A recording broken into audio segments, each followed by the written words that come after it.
I saw this video of a guy sailing in Alabama that got hit by a pretty good thunderstorm, and he ended up, ripping his sails, and it's just kind of a mess. He lost control of his boom. So I want to talk about, kind of for inland sailors, what are your storm tactics? Like, what are your options when the weather starts getting nasty, and you see a storm approaching? So, the first thing is don't rely on radar, right? So there's a lot of radar apps, and you can look them up and you can see the little storm cells, and they're moving left to right, whatever, across the screen. But, don't rely on that. Don't think, oh, it's going to miss me, because storm cells can get bigger, right? They can grow. And sometimes they grow very quickly in one direction. And so something that was a small storm can become a very big storm that, comes right over you. So when you think it might miss you, it may not. And so, you really need to trust your eyes, trust what you're seeing, trust what your senses tell you.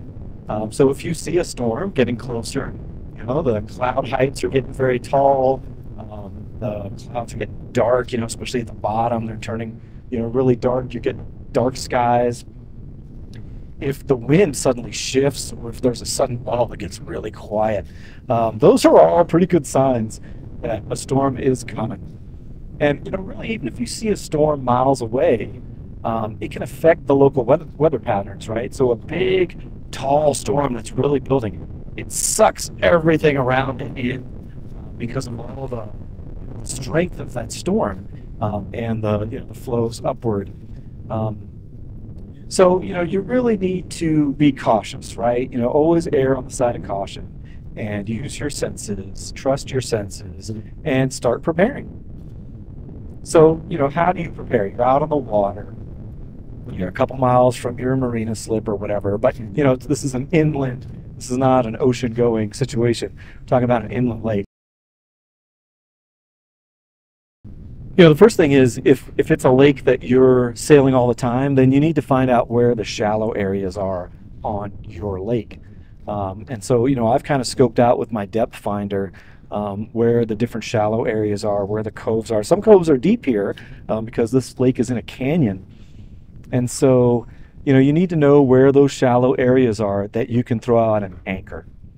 Because that is definitely a good tactic, is if the winds are picking up, the waves are building, you can toss out an anchor, put out 7-to-1 scope. So if you're in 10 feet of water, you put out at least 70 feet of line and ride it out that way.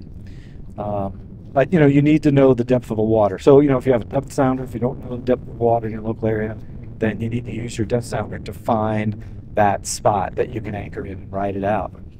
The other thing is, you need to anticipate wind shifts, because they're very possible in storms. So you don't want to be too close to a shore. You don't want to have your anchor like onshore and then you're 70 feet out or something like that. So you need to have that area that you could potentially span, or be able to pull up the anchor and bigger shifts suddenly. So definitely something to be cautious of. Generally, if you are going to anchor along close to a shore, if you're not on a shallow lake, and so you have to go closer to shore to anchor, you want the shore to be a windward shore, not a leeward shore. So you want the wind blowing you away from the shore, and that helps in a couple ways. One is potentially, if there's some terrain, the shore might block some of the wind, but also it doesn't allow the waves to build as much. So if you're on the other shore, the downwind shore, the leeward shore, then you're going to get the biggest waves on that end of your lake or reservoir. And so it'll be a gentler ride if you find a cove or whatever that's on the windward side. So that way the waves don't have as much room to build. So if you don't want to anchor, another option is, of course, reef. I usually, if I'm not sure what the weather's going to do, then I will double reef.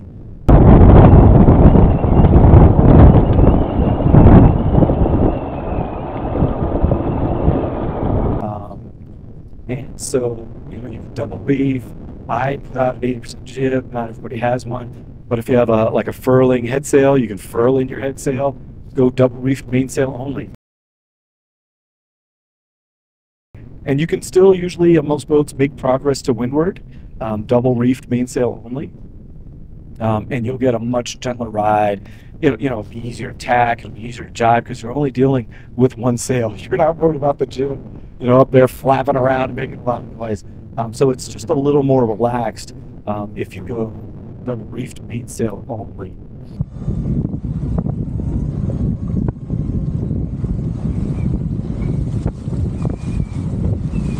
So like right now, I'm not sure what it's going to do, but it's supposed to be blowing to 25 knots today. And so I'm double reefed mainsail with my 80% number 4 heavy weather jib.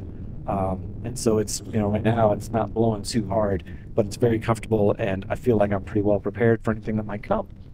But your next option, so you either reef or maybe go mainsail only. The other option is you can motor sail. And motor sailing's nice because having the sail out and having the wind pressing on it keeps the boat stable. So if there's big waves, especially, instead of the boat just flopping around in the waves, having that constant wind pressure on the sail keeps the boat from flopping around. So it makes the boat more stable. And so again, I would double reef and then motor sail. And the other thing that motor sailing does for you is that you can head into irons. And so if if a big gust comes, you can normally you would pinch, right, a little bit. You can pinch forever with the motor on, because the motor will allow you to go and basically head straight into the wind and be in irons.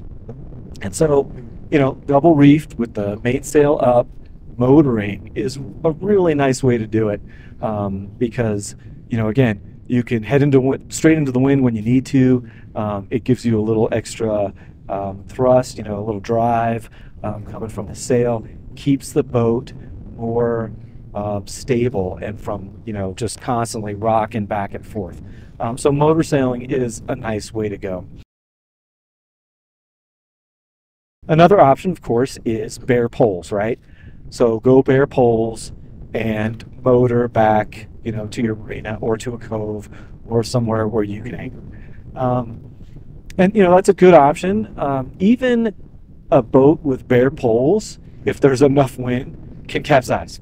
And there's several videos of that on YouTube of even big yachts with bare poles where they'll capsize. And granted, if they're ballasted, they usually come right back up. But don't think you're totally safe in bare poles, especially if there's big waves, because if you turn the boat at just the wrong moment, when a big gust comes and a wave is hitting the beam or something like that, you can still capsize the boat with bare poles. So you do have to still have your wits about you going bare poles, and you won't get the benefit of that stability of having a little bit of the mainsail up. But sometimes if it's just too much wind, you can't have the mainsail up, even double reefed. You just got to go bare poles. So sometimes you just got to do that. It's best to kind of, if you see like a big set of waves coming in, you can go bow straight into them, or maybe take them at 20 degrees or something like that, so that the boat again isn't rocking too much and you're not taking those waves straight on the beam. Another way is to go downwind, right? Run with it, and maybe you can surf down some of the waves. So that's another option there. And then going hove to, right? So again, if it's like a big thunderstorm, if it's a severe storm, not just some little gust coming through or a little thunder cell, but if it's a severe squall line or something, then even going hove to, you probably want to be double reefed. So if you have a furl in some of your sail. If you have a sail inventory, get your smallest hook sail. Double reef your mainsail, triple if you have a third reef, and then go hove to. So back into your jib, pull it as tight as you can, and then pull in your head sail. But you can leave it out a little bit to bring the boat up if it's heeling too much. But yeah, going hove to is a good way, and usually the boat is stable. You might have to move some weight to the windward side to flatten out the boat a little bit, but it's a good way to wait out some storms or a squall, as long as it's a reef. because the thing is that you are drifting basically. So the boat is moving, and eventually you'll end up on that lee shore. So if you have the sea space, if you're not like in a small cove or a narrow channel, then going hove to is a great way to ride something out. Again, if it's not too severe, because if it's, a really, really bad storm, 70-mile-an-hour winds, then even going hove to, it's going to be rough, and you could capsize your boat. The other thing is, as far as preparation, is you probably you got to prepare the boat, right? Close all the hatches, close the port lights, and put in your companionway hatches. So that way, again, if your boat is capsized, you don't have water coming into the cabin.